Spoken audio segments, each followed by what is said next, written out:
Hi, I'm Lou, and today I'm going to show you the two most common things to fix on a toilet, the flap and the float. We'll take a look at how to know when these things are faulty and how to replace them. First of all, let's take a look at the flap. You know you'll need to replace the flap when your toilet makes a constant noise. If you listen closely, you hear that? Then you open your toilet and look in and it looks fine, but if you take a little bit of black pepper and sprinkle it on around the edges, you'll realize that it's running down. There's actually quite a bit of water. You see that? What that means is the flap in there is leaking and letting water run through all the time. So we need to go and replace this. So we take the lid off the back. Down inside the toilet at the very bottom there is the flap, and we need to replace it with this one. So we pull this up and get the water out, and at the same time hold this float up so that no more water will fill the tank while we're replacing it. There's a chain here that holds the flap to this flusher arm. Just unhook that and then pull the flap off from its hinges.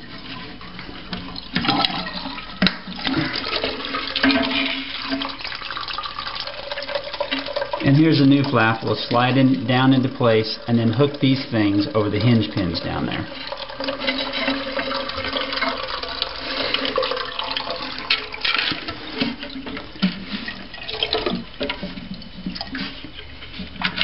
And then take the chain, there's a chain from the new flap, and hook it onto our flusher arm.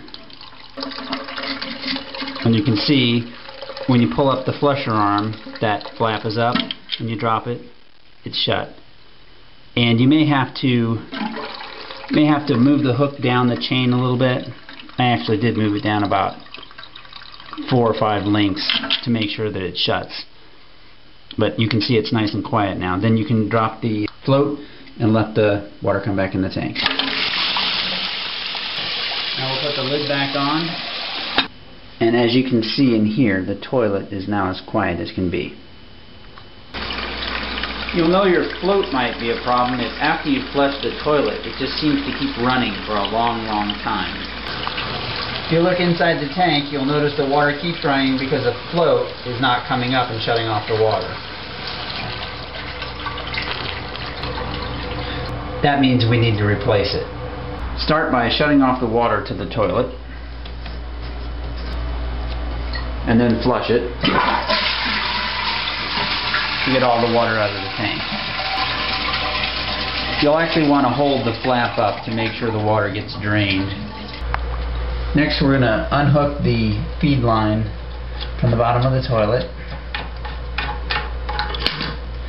Then we're also going to unscrew the bolt here on the bottom that holds the float body in place. It's a good idea at this point to throw an old towel down around here because you are going to get some drips. Now we're going to go up here and pull the float body out.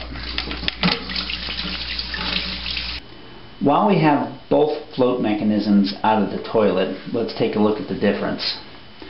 This is the old style where there's a ball float and an arm and a valve that turns off right here. The new style has a can that slides up and down on a rod and turns off the valve here. This one takes up less space, but it's more prone to getting caught and not moving up and down correctly as we saw earlier. So to install the float mechanism back in, we simply push it down into that hole where the old one came out. Now from underneath, make sure the float mechanism lines up with the little rubber stopper on your feed line. And then run up. You can just use the old bolt, they're interchangeable. That bolt holds the float body in place, and this bolt seals the water line to the float. Now back inside, you hook this little rubber tube that comes with the float system. Hook it onto where the water comes out, and then put it into this standpipe here, like that. and you're good to go. Turn the water back on.